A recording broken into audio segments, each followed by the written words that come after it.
Alright guys, TacticalRab back again today. I hope you're all doing well and enjoying your day so far. Welcome to Major 4, and what a ridiculous day to kick off Major 4. We have had so many crazy series and so many crazy maps as well, and moments and sweeps and game 5s. You know how it goes at this point, but key storylines of the day: teams making champs, not making champs. How's it going to go? Let's dive into it over the coming minutes. Like if you enjoy, subscribe if you are new as always, I would greatly appreciate it. Also, thank you very much for the kind of happy graduation wishes and stuff. Might put some pictures up over the coming days. This is the final night I'm in this place, and then tomorrow morning I'll do one more video, then I'll be out of here. We'll be back to the normal setup for tomorrow. This is Crim 7, Crim 8, Crim 5, I don't know, in the crowd. This guy was looking fantastic. There was also, he was actually sitting next to kind of budget Major Maniac. There was a kind of budget Afro on the left hand side. I thought this is absolutely hilarious. So honestly, an unbelievable amount of meme content on the day coming out of Major 4 already, and it's only day 1 of the tournament. Firstly, we've got to talk Rokkr. They of course played a game we'll discuss here in a few minutes time. The final one we're going to talk about in this video. They're bringing in reinforcements. FaZe, I actually heard about this, that people were looking at FaZe after coming, I believe, seconds at the most recent Boston Challengers events as being a potential SMG pickup for some of these teams. And it feels like when you bring in an SMG player that potentially could replace some of your starting guys, like they often do kick it up into a new year. So I think a good pickup here and a good idea for Minnesota. Now, first of all, the fact that it's even possible to still pick up subs is quite incredible to me, because I honestly didn't think that was even a thing anymore. Or like, well, the theory was that the roster lock had already come and gone. But yeah, apparently they can pick up FaZe and make that work. So if they want to make a change, they can do exactly that, or just in case of a substitution has to come through, as it might have done with New York, where Hydra ends up playing, of course,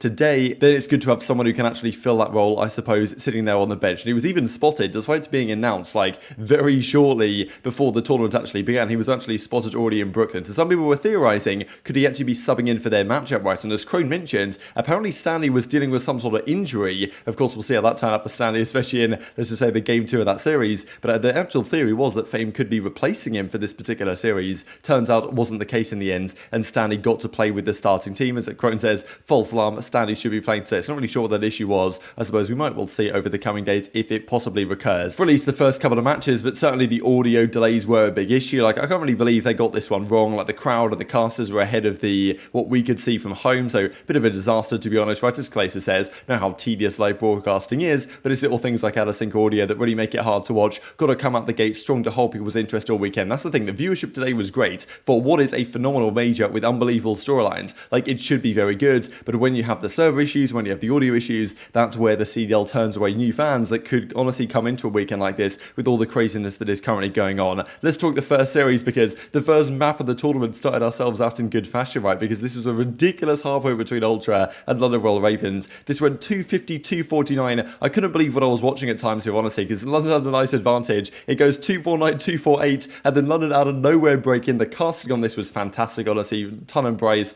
absolutely killed this one. The London guys are absolutely hyped, and who would blame them, right, after a map like that? Just ridiculous. Like, it was honestly the chaos of Vanguard pretty much summed up, but you know, it's still exciting to watch when something like this happens, right? But just look what's going on the screen. It's absolutely absurd here, and eventually London get the victory. They also take the game too, and all of a sudden I was thinking, okay, hang on a second here, because I did predict them to go on and win this series, London, but I was kind of thinking, okay, if they lose the control, it does already get a bit suspect, right? But yeah, London got up 2-0 in this series. They win the siege 6-4, a good map for Ultra, but not good enough, clearly. But then the collapse begins, right? Again, at control, man. I thought eventually London are going to win one, surely, but Ultra are pretty good in control, and they are a team that has reverse sweeps in their back pocket. They win the control, they take the game 4 as well, they take it all the way to a game 5, and at that point, the mentor was clearly chalked for London guys. Like, of course, look, we saw it the other day when Optic played Toronto on this very map in game 5 to kind of prevent the reverse sweep, and Optic pretty much were going to get 6-0'd there, if not for a crazy illy 1v3, and then Dashi started making some plays. Similar story here. London guys mentally seemed kind of out of it, and Toronto, honestly, like, their resilience is so impressive. They can go down 2-0 and pretty much come back against anyone. If it went game 5 here, I was always favouring Ultra, but I thought that London might have the edge 3-1. Ultra survived in the tourney. Crazy stat now, actually, because going into this series, Bance was 1-9 against 0 on LAN. Now it's 2-9, so congratulations to Bance. The series stats are like this, actually. Insight turned up, Bance turned up individually as well. And that's the first winners bracket match of the day that I managed to predict incorrectly. Let's talk about the second one, Boston versus the Florida Mutineers. Here comes 2Real out with a kind of pillow thing he's got going on, so he plays with his controller on top of the pillow. So honestly, it's a pretty smart idea, to be honest. Surprised other people haven't done this stuff already. Now, well, first of all, a big question about the vetoes here, because I'm really confused why Boston went the way they did with the vetoes. They chose a Gavutu hardpoint to play up against Florida.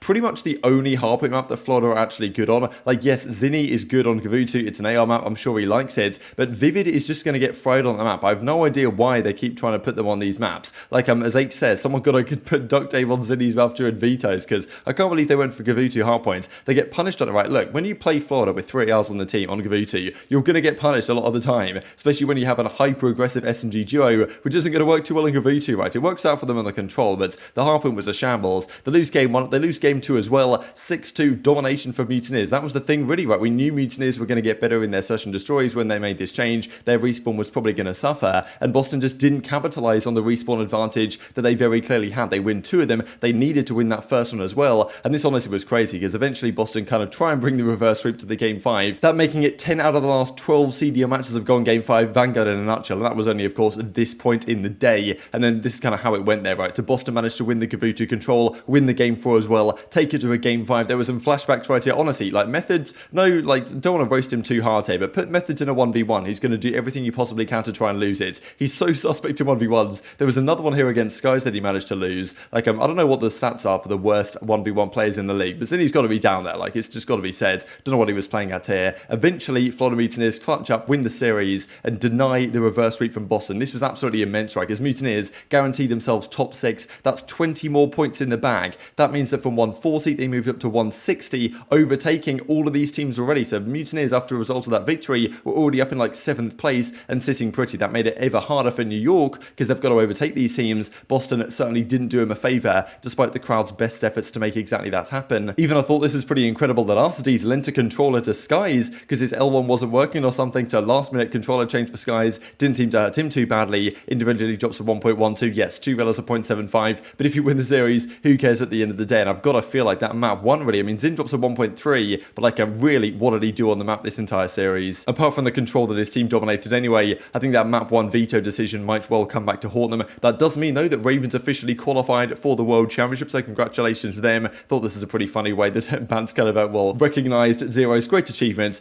after the match that they had earlier in the day. And let's do it there, man. The series of the year, by far, so far. There's been some other good ones, but this series, given the importance of it, the way it was playing out, the crowd was absolutely electric, was absolutely phenomenal. The walk-on they did, I thought they were going to, this was coming to bite them pretty heavily, right? Because they did the longest walkout ever. Gersh does this kind of like prayer in the Pope outfit before it even begins. Honestly, phenomenal content. All the guys come out. Crimsix is trying to rip off the kind of leggings right here as he runs across the stage. He's trying to avoid some like handshakes right here because he doesn't want anyone to like, I don't know exactly what he was thinking here, to be honest, but he was trying to make sure his hands are absolutely safe before the game. Even Modok was kind of mind-blown. This guy was running so fast. They did this crazy long intro. The crowd was loving it, obviously, as you'd expect. And, I mean, look how good this venue looks, man. In front of the crowd, just absolutely superb scenes in New York, right? And they got the job done at the end, but it was far from easy. This was game 1 of the series when it eventually gets underway. Bakaj hardpoint, a good one for New York. Minnesota win it. And look at Standy, man. Standy already, he started to talk because Crim6 and Hydra both had terrible map 1s. And I was like, okay, surely they're going to turn up, man. Because at this point, I was seriously concerned that the New York Onliners was a serious thing. Because so far this year, New York had never won a series on LAN for points going into this tournament, right? They'd got double first rounded or single first rounded if they started in losers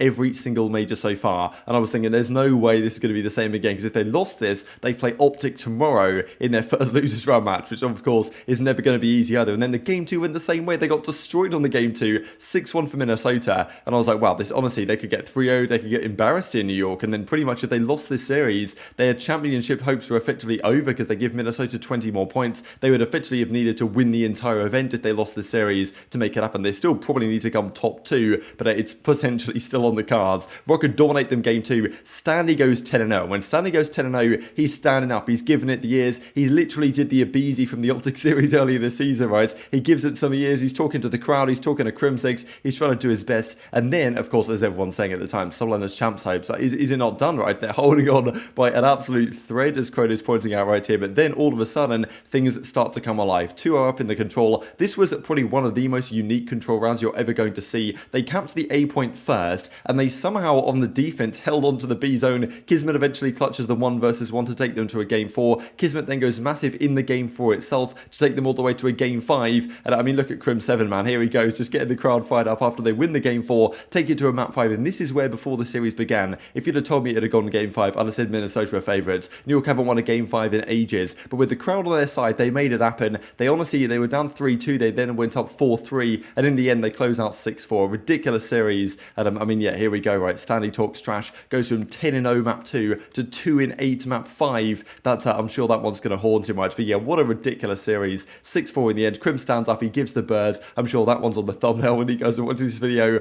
Just a phenomenal series, just had so many crazy storylines. It felt like New York were down and out. Look at the crowd, man, they're absolutely loving it. The interviews after the fact were also incredible as well. So look, New York, they didn't play their best COD, but the last few maps, they certainly played as they needed to if they want to stay alive in this tournament. They run, they play Florida Mutineers next, then after that we'll see what happens on the other side of the winners bracket, but look, it's still on the cards. New York probably, after Florida's victory earlier, need to get top 2 or better to win this tournament. And putting Minnesota down to the losers bracket to play Optic, that's a massive step for New York. Losing this series effectively chalked their championship hopes. They somehow come back from the brink of defeat, win their first series on land for points all season long, actually incredibly, win their first map 5 since February. Think about that, right? They haven't won, they barely go map 5, and when they do, they lose. Like, that is an incredible statistic. They finally broke the curse in the most crucial of moments. And yeah, I suppose Standy thought it was over. That certainly was not the case. These are the final stats of the series, attached with a 1.42 for the L. That's tough scenes we certainly saw early on in the series. They were doing a lot of slaying, just not that many kills. Kismet, Hydra, those were kind of the 2 MVPs, and Paul and Crimsix, they got carried to the victory, but they're not going to care at all. So that's where we're going to leave it for today. Need to keep this video kind of short, because otherwise it takes ages to upload. But yeah, more I'm sure to discuss on this tomorrow. We'll talk FaZe versus Thieves tomorrow morning as well. Very much intrigued to your thoughts in the comment section below. Hit the like button if you enjoyed.